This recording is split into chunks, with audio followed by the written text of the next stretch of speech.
घर वाली या बाहर वाली? अर्जुन, थैंक यू ये कैंडल लाइट डिनर अरेंज करने के लिए। You are the best, I love you. I love you too Monica, thank you मेरी बेरंग जिंदगी को खुशियों और प्यार के रंगों से भरने के लिए। मैं शादीशुदा हूँ, पर अगर मेरी शादी नहीं होती और तुम मुझे पहले मिलती तो मैं तुमसे ही शादी करता। अचानक से अर्जुन का फोन बजता है। ओ गॉड, झिलमिल का वीडियो कॉल। मैंने घर पे बताया है कि मैं दोस्त को देखने हॉस्पिटल आया हूँ और यहाँ होटल में। अभी अभी मैं क्या करूँ मोनिका? डोंट स्ट्रेस अर्जुन, एक काम करो, फ़ोन कॉल रिसीव ही मत करो या मैसेज डाल दो कि तुम अभी बात नहीं कर सकते क्योंकि डॉक्टर के कैबिन में हो। ओके ठीक है। ये कहानी है अर्जुन, मोनिका और झिलमिल की। अर्जुन एक बिजनेसमैन है और उसकी शादी झिलमिल से होती है, लेकिन शादी के बाद उसे एक मॉडर्न लड़की मोनिका से प्यार हो जाता है।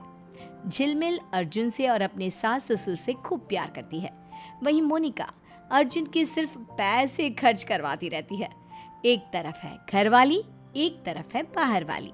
अब देखते हैं कि कैसे पिसता है इन दोनों के बीच में बेचारा अर्जुन। अर्जुन अपने कमरे की बालकनी में फोन पर मोनिका से बात कर रहा था। Yes dear. ओके, मैं कल तुम्हारे लिए उस एक्सपेंसिव बेकरी से कपकेक्स लेकर आऊंगा। और कोई फरमाइश मोहतरमा? तभी वहां पीछे झिलमिल हाथ में ट्रे पकड़े हुए कॉफी मग लेकर आती है। मोहतरमा, ये अर्जुन इतनी रात गए मुस्कुराकर शर्माकर किससे बात कर रहा है? अर्जुन पीछे मुड़ के देखता है, तभी झिलमिल को देखकर वो चौंक जाता है। अब मनीष मैं कल तुमसे ऑफिस में बात करता हूँ। Okay bye, good night. Manish, what the hell? Hey Arjun! Arjun तुरंत फोन कॉल कट कर देता है और फिर किससे गुफ्तगू हो रही है इतनी रात को? हैं? कुछ भी तो नहीं। अरे वो मनीष था, ऑफिस का एम्प्लॉई। एक प्रेजेंटेशन के बारे में कुछ डिस्कशन कर रहे थे ना, बस। अच्छा, दिखाओ नाम क्या सेव किया है। मुझे तुम्हारे सारे एम्प्लॉयज़ के नाम पता है। इस मुनीश के बारे में तो पहली बार सुन रही हूँ। अब अरे अभी रहने दो ना। अरे वाह, कॉफ़ी की खुशबू क्या बढ़िया आ रही है। लाओ लाओ पी लेता हूँ। झिलमिल अर्जुन के हाथ से फ़ोन खींचती है कि तभी फ़ोन अचानक स्विच ऑफ हो जाता है।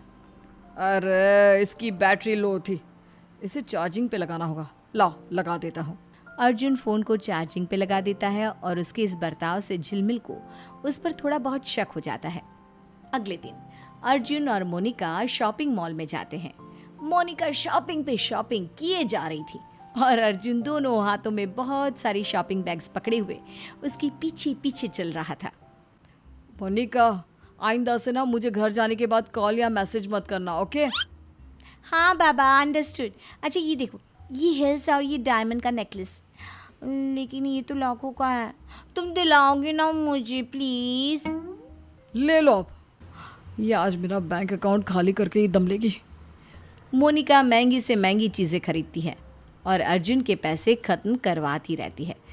तभी अचानक से अर्जुन की नज़र सामने से आ रही उसकी बीवी झिलमिल और माँ सुषमा पर जाती है और वो एकदम से घबरा जाता है। मोनिका का हाथ पकड़ के एक मैनिक्विन के पीछे छुप जाता है। क्या हुआ अर्जुन? What's wrong? अरे सामने से आफत आ रही है। आफत? ये तुम्हारी दूसरी गर्लफ्रेंड है क्या? अर्जुन, तुमने मुझे धोखा दिया। अरे नहीं मेरी माँ, वो झिलमिल और मम्मी वो दोनों भी इसी शॉपिंग मॉल में आई हैं। Oh God, please save us! झिलमिल और सुषमा दोनों भी उसी मैनिक्विन के पास आते हैं जिसके पीछे अर्जुन और मोनिका छुपे होते हैं। उस मैनिक्विन पर लगी साड़ी को देखकर झिलमिल कहती है, बहुत सुंदर साड़ी है ना मम्मी जी? हाँ झिलमिल बहू, खरीद ले। इसमें तुझे देखकर अर्जुन के तो होश ही उड़ जाएंगे। क्या मम्मी जी, आप भी ना। तभी वो दोनों देखते हैं कि मैनिक्विन तो हिल रहा है। अरे ये पुतला हिल कैसे रहा है? कहीं इसके पीछे कोई है तो नहीं?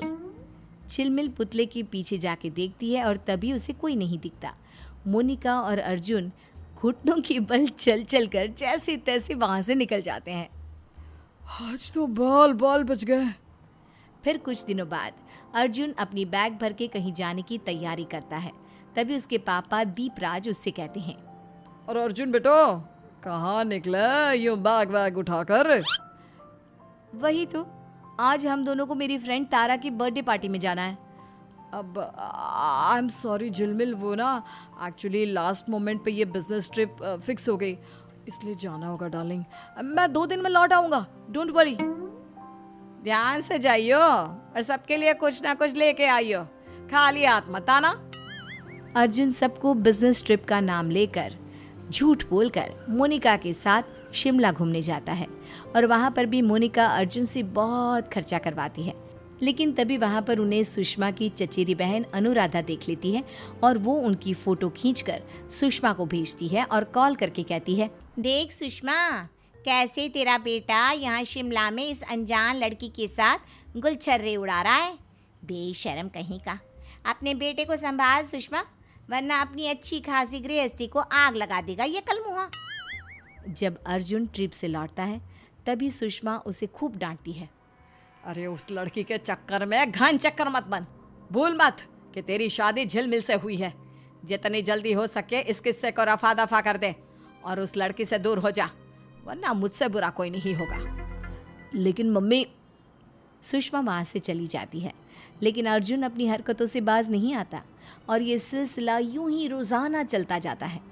एक बार अर्जुन और मोनिका साथ में थिएटर में फिल्म देखने जाते हैं और पॉपकॉर्न खाते हुए मोनिका उसके रुमाल पर अपने होठ पोंछ देती है।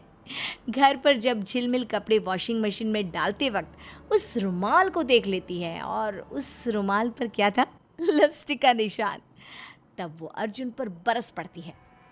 ये सब क्या है अर्जुन? तुम्हारी रुमाल पर ये लिपस्टिक का निशान? सच सच बताओ, तुम्हारा किसी के साथ चक्कर तो नहीं चल रहा? कौन है वो नासपीटी? ओह, तुम भी ना झिलमिल, बहुत शक करती हो। अरे ये रुमाल मेरा नहीं है, ये रुमाल किसी और का है जिसे मैं अपना समझकर लिया है। और तब मैंने ये निशान नहीं देखा था जल्दबाजी में, अब देख रहा हूँ। ट्रस्ट में झिलमिल, मैं सिर्फ और सिर्फ तुम्हारा हूँ, तुमसे प्यार करता हूँ। अब चलो ना कोई मूवी देखने चलते हैं, हैं? ओके, ठीक है। अर्जुन झिलमिल को गले से लगाता है और उसका मन खुश करने के लिए उसे अगले दिन थिएटर में मूवी दिखाने ले जाता है। तभी वहाँ का वॉचमैन कहता है, क्या बात है सर, कल अलग लड़की आज बीवी। झिलमिल ये सुनकर चौंक जाती है। वहीं अर्जुन डर जाता है। क्या? इसका मतलब तुम कल यहाँ किसी और लड़की के साथ आए थे अर्जुन? ये वॉचमैन भाई क्या बोल रहे हैं? अरे नहीं झिलमिल, वो परसों ना मैं, रितेश, मुनीश और राइमा हम सब आए थे मूवी देखने और कैफे में मीटिंग करने। तभी शायद इन्होंने देख लिया होगा मुझे और राइमा को एक साथ। वो तो मेरी बहन जैसी है, क्या तुम भी? तुम तो जानती हो, उसने मुझे राखी भी तो बांधी थी। अच्छा, ओके ठीक है, मैं पॉपकॉर्न्स और कोल्ड ड्रिंक लेकर आती हूँ। झिलमिल आगे चली जाती है। ओ भाई, क्या बिगाड़ा है तुम्हारा? क्यों मुझे मार खिलाने के जैसे काम कर रहा है? Sorry sir, continue. फिर कुछ दिनों बाद करवा चौथ का पर्व आता है और मोनिका मन ही मन अपने घर पर सोचती है, आज करवा चौथ है, सारी बीवियां अपने पतियों के लिए लंबी उम्र के विश करते हुए ये फास्ट रखती हैं और कंवारी लड़कियां भी। मैं भी अर्जुन से कहूँगी कि मैंने उसके लिए व्रत रखा है, लेकिन मैं तो छुप छुप कर खाना खा लूँगी और पानी भी पी लूँगी। फिर रात को वो मुझे महंगे से महंगा गिफ्ट भी देगा। मोनिका झूठ मूठ का व्रत रखती है और अर्जुन से महंगे हीरे के हार की मांग करती है। वो दिन भर पिज़्ज़ा बर्गर खाती रहती है। वहीं झिलमिल एक सुहागन की तरह अर्जुन के लिए पूरी निष्ठा से व्रत रखती है और फिर रात में सब लोग नए कपड़ों में और झिलमिल 16 श्रृंगार करके टेरेस पर अपनी थाली सजाकर जाती है। तभी वो वहाँ पर अर्जुन को मोनिका के साथ देख लेती है। मोनिका, तुम यहाँ क्या कर रही हो और ये इतना सज धज के क्यों आई हो? मेरा व्रत तोड़ो ना अर्जुन, देखो चांद आ चुका है, मुझे गिफ्ट दो। तभी झिलमिल मोनिका को देखकर अपनी थाली छोड़कर उसके पास आ जाती है और दोनों भी एक दूसरे को देखकर खुशी से चिल्लाती है और गले मिलती है। मोनिका, झिलमिल। हैं? ये क्या? ये दोनों तो एक दूसरे को जानती है। सौतने पहले से ही सहेलियां हैं। हाँ, ये मेरी बचपन की दोस्त है। और हम दोनों ने तुम्हें धोखा दे दिया। ये देखो, ये पेपर्स, इन पेपर्स पर हम दोनों ने तुमसे नींद में साइन करवाई। अब तुम्हारी पूरी जायदाद हमारे नाम। चलो झिलमिल, पूरे वर्ल्ड की सैर करते हैं। एंड बाय द वे, मैंने कोई व्रत नहीं रखा था। हाँ, और मैंने भी। इस तरह झिलमिल और मोनिका दोनों भी अर्जुन को लूट कर 1 2 3 भाग जाती है। अरे रुको, रुको तुम दोनों। भगवान, मेरे घर वाली और बाहर वाली दोनों मुझे लूट कर चली गए। नहीं। अर्जुन अपना सर पीटते रह जाता है।